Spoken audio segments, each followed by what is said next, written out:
Biblioteca dos Pioneiros. Um apelo sincero. Por James White. Parte 4. Benevolência sistemática.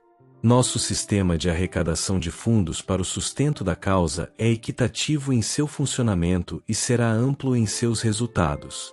Mas quando todo o nosso povo atingir os números, no rápido crescimento da causa, ela deve ser cuidadosamente protegida de abusos por auditores descuidados e ministros não consagrados, para que nosso povo não se desanime com apropriações indevidas e o sistema não entre em colapso. A auditoria de contas e o acerto com licenciados na última reunião anual da Conferência de Michigan, em alguns casos, foram tais que, se nosso povo estivesse ciente dos fatos, muitos não contribuiriam para o tesouro. Ficamos felizes em saber que o presidente da Conferência Geral está ciente dos perigos aos quais nosso SB está exposto. Os livros do escritório mostram que várias centenas de dólares foram pagos a um licenciado, um jovem solteiro, de pais ricos e crentes, que não havia se destacado como um trabalhador bem-sucedido, enquanto um pregador de considerável experiência, que havia trabalhado arduamente e com sucesso em Indiana e Michigan, recebeu menos do que o licenciado, simplesmente por ser consciencioso ao prestar contas do tempo gasto no trabalho. É verdade que este jovem, assim como outros em Michigan, fala de lugar em lugar, relata boa frequência, preconceito removido, etc., etc. Mas onde estão as conversões? Que igrejas estão sendo levantadas por esses jovens para trazer fundos para o tesouro? Não é surpreendente que comissões de auditoria paguem fundos do tesouro a tais homens, que pouco ou nada fazem para trazer recursos para o tesouro. E homens em tais circunstâncias da vida, que não contribuem para a causa e para o tesouro, que tirariam dinheiro disso, venderiam seu senhor por menos moedas de prata do que as que Judas embolsou. Mencionaremos aqui outro abuso do tesouro da Igreja Batista de Wisconsin. Um certo pregador encorajou um certo irmão a sair e trabalhar. Ele viajou de carro, de Michigan a Wisconsin e voltou, à custa, segundo ele, de $50. A Associação de Wisconsin foi convidada a pagar a conta, mas, como não havia empregado o irmão e não podia ver $50 em trabalho realizado, recusou-se sensatamente. O irmão então apelou para Bailo Creek, e o então ex-presidente da Associação de Michigan e um dos membros da comissão da Associação Geral decidiram pagar a conta, $25 do fundo da Associação Geral e $25 do fundo da Associação de Michigan. Em primeiro lugar, é dever dos oficiais de nossas associações incentivar os homens a saírem para trabalhar. O máximo que os ministros podem fazer é denunciar as pessoas às autoridades competentes.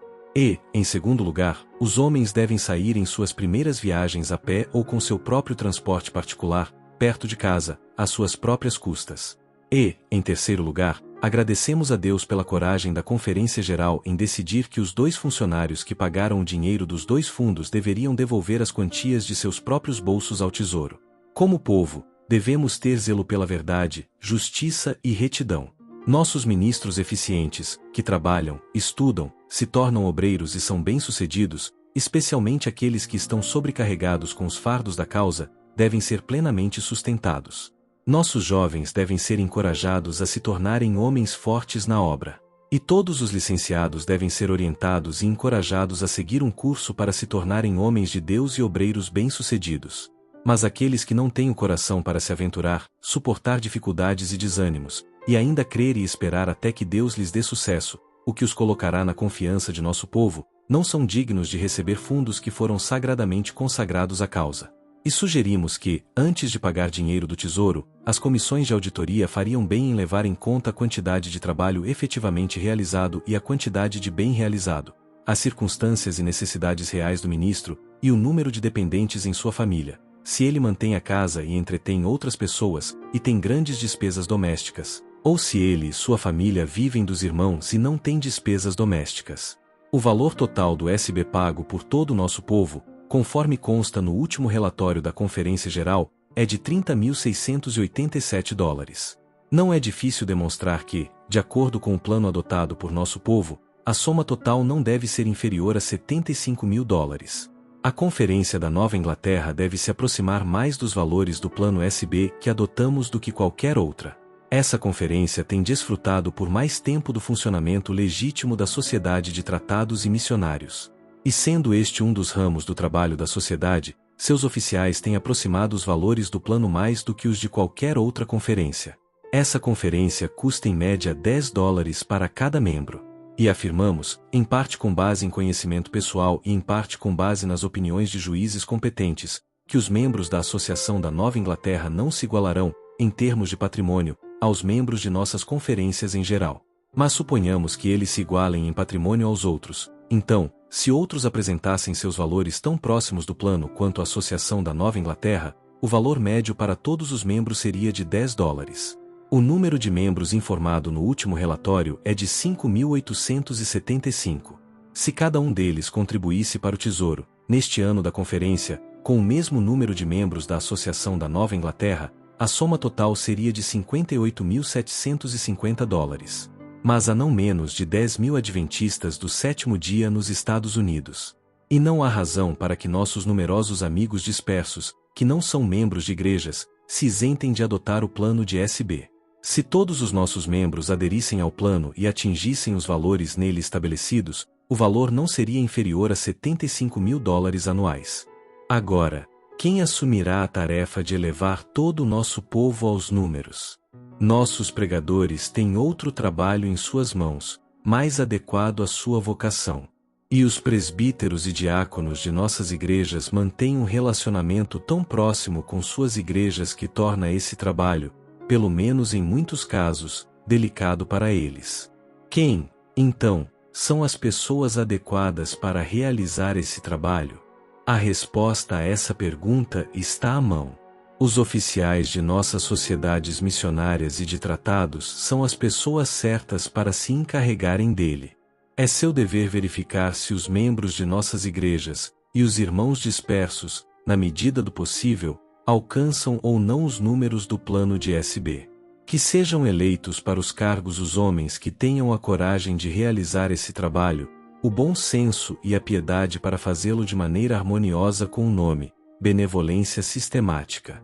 O irmão I.H. Roth e seus 12 diretores associados têm um grande trabalho em suas mãos. O número de membros da Conferência de Michigan era, segundo o último relatório, de 1.616, cujo salário mínimo é de $6.528,72, o que equivale a apenas $4,04 por membro. Isso é menos da metade, por membro, do valor pago pela Conferência da Nova Inglaterra. Quando, se os membros da Conferência de Michigan chegassem aos valores de sua riqueza comparativa, pagariam ao Tesouro pelo menos 25% a mais por membro do que a média dos membros da Conferência da Nova Inglaterra. Mas, se a média de Michigan fosse tão alta quanto a da Conferência da Nova Inglaterra, o valor total seria de $16.160, em vez de $6.528,72. Acreditamos que o valor do salário mínimo da Conferência de Michigan pode ser aumentado para $20.000 antes do final de 1874, se os dirigentes da Sociedade Missionária e de Tratados se empenharem na obra no bom e velho estilo da Nova Inglaterra. Os dirigentes das sociedades missionárias e de tratados em todos os estados devem se empenhar seriamente nessa obra. E que a comissão da Conferência Geral providencie para que todos os nossos irmãos dispersos adotem o nosso plano de SB. Mas o que fazer com tanto dinheiro? Resposta: a Conferência Geral deverá despender, antes do final de 1874, a quantia de $20.000 na preparação, tradução e publicação de obras nos idiomas alemão, francês, dinamarquês e sueco. E a Conferência Geral deverá estender suas missões à Europa, ao Pacífico e, de fato, a todas as direções, até onde os chamados puderem ser atendidos. E, então, não menos de $300.000 devem ser arrecadados para nossa escola, Associação de Editores, Instituto de Saúde e Fundo do Livro, durante os anos de 1874 e 1875. Deve ser arrecadada, durante o ano de 1874, a quantia de $50.000 para nossa escola, $50.000 para o Instituto de Saúde e $50.000 para serem divididos igualmente entre a Associação de Editores e o Fundo do Livro, totalizando $150.000. E os mesmos valores também devem ser arrecadados durante 1875. Suponha que nosso SB seja de 1% sobre todos os bens de nosso povo, totalizando $75.000. Para arrecadar os $150.000. Anualmente, durante 2 anos, seriam necessários mais 2% anualmente, além do SB. Essas quantias podem ser arrecadadas por nosso povo sem o menor constrangimento. Será que a comissão da Conferência Geral dará início ao trabalho a ser realizado pelos oficiais das sociedades missionárias e de tratados? Tratados e obra missionária. Aclamamos o surgimento e testemunhamos a crescente prosperidade da Sociedade de Tratados e Missionários entre nós, com grande alegria e as mais altas esperanças quanto à eficiência deste meio de graça. Como qualquer outro meio para realizar um grande bem na causa de Cristo, no entanto, este deve ser impulsionado com vigilância a cada passo. Deus abençoe o irmão Askel e envie-o a todas as partes do vasto campo para interceder junto ao nosso povo em favor desta nobre instituição. Este trabalho de tratados e missionários deve ser incentivado por todos os meios adequados. E os administradores da Associação Editora, sem dúvida, concordarão nos seguintes pontos. Primeiro, descontar 1/4 em todos os livros e panfletos encadernados. Segundo, descontar metade em panfletos. Terceiro, receber metade dos preços de atacado de livros, panfletos e panfletos fornecidos às sociedades TIM do Fundo de Livros, e metade das sociedades. Quarto, pagar todos os fretes ferroviários comuns sobre livros, para qualquer distância que não exceda 2.400 quilômetros.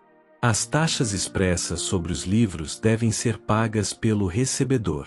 E aqui chamamos atenção especial para o panfleto do irmão Lilo John sobre a emenda constitucional. Ou, o domingo, o sábado, a mudança e a restituição. Esta obra é adaptada, acima de todas as outras em nosso catálogo, para circulação geral pela Sociedade de Tratados e Missionários. É franca e competente. Seu estilo atende ao gosto e também às necessidades do público leitor inteligente. Este panfleto deve ser amplamente divulgado para abrir caminho para a obra completa do irmão Lilo John, contendo também a discussão entre ele e o estadista. Os termos de nossas publicações para a Sociedade de Tratados e Missionários são simplificados ao máximo para incentivar essa organização viva e eficiente. Novamente, a fé na obra de Deus, conforme manifestada na causa da terceira mensagem desde o seu início, na manifestação do espírito de profecia entre nós, não está crescendo na mente daqueles que não leem as obras da Sra. White. Aqueles que as leem estão firmes. Aqueles que não as leem vacilam e ficam expostos à influência venenosa daqueles que estão em guerra com os claros testemunhos da Sra. White. A maneira mais adequada de encorajar uma fé inteligente nos testemunhos do Espírito de Deus para a Igreja é incentivar a leitura dos livros. Esses livros não são o que um público desinformado supõe que sejam. Nada desarmará o preconceito e aumentará a fé nesta obra como a leitura dos livros. Um caso em Woodland ilustra favoravelmente esse assunto. Quando os Elders Logorog e Cornell estavam lá com a tenda, no verão de 1872, um clamor foi levantado contra as visões, e um homem mandou buscar um dos livros e se gabou de que em breve seria capaz de expor todo o assunto. O livro chegou, o cavalheiro leu-o e ficou em silêncio. Seus amigos pediram o livro, mas ele não cedeu. E aí terminou o assunto. E quando a Sra. White visitou Woodland, no outono do mesmo ano, foi ouvida com intenso interesse. Não está longe o tempo em que a Sociedade TIM colocará estas obras nas mãos de todas as pessoas sinceras que desejarem lê-las, especialmente os observadores do sábado. A Sra. White espera terminar os volumes 2 e 3 antes da próxima Conferência Geral. Estes 3 volumes foram elaborados para conter suas visões do grande conflito, desde a queda de Satanás até a destruição do pecado e dos pecadores na segunda morte, incluindo muitos assuntos práticos especialmente aplicáveis aos nossos dias. O Fundo para Livros. Houve um zelo louvável na arrecadação do Fundo para Livros quando o empreendimento foi iniciado, e muito bem foi feito pela circulação de nossas obras antes da fundação da Sociedade TIM. Mas, muito em breve, surgiram desânimos quanto à distribuição de folhetos sob responsabilidade individual, visto que folhetos eram reivindicados por pessoas que se mostraram tão indignas a ponto de causar mais mal do que bem no trabalho missionário e de folhetos. Logo se viu que um esforço organizado era necessário para realizar esse trabalho adequadamente. E quanto mais vemos o funcionamento de nossa sociedade de folhetos e missionários, mais admiramos e agradecemos a Deus por essa organização. Nossos irmãos agora podem adicionar suas doações ao Fundo para Livros com a certeza de que serão usadas criteriosamente, para a glória de Deus. Este trabalho está agora sob a direção de homens de bom senso e piedade. Eles precisam ter os livros em inglês, alemão, francês, dinamarquês, sueco, etc. Que Deus os ajude. Que o fundo em mãos, de $5.000, seja gasto e que $25.000 sejam repostos durante o ano de 1874. Se todo o nosso povo atingir os valores de SB, para que haja um excedente nas mãos da Conferência Geral que permita fazer uma dotação de alguns milhares para o fundo de livros, não está longe o tempo em que nossos homens mais sensatos se sentirão compelidos a deixar suas fazendas e lojas para ir a todos os lugares conversar com o povo e divulgar nossas obras. Que Deus nos ajude, como povo, a sentir a importância de nossa missão.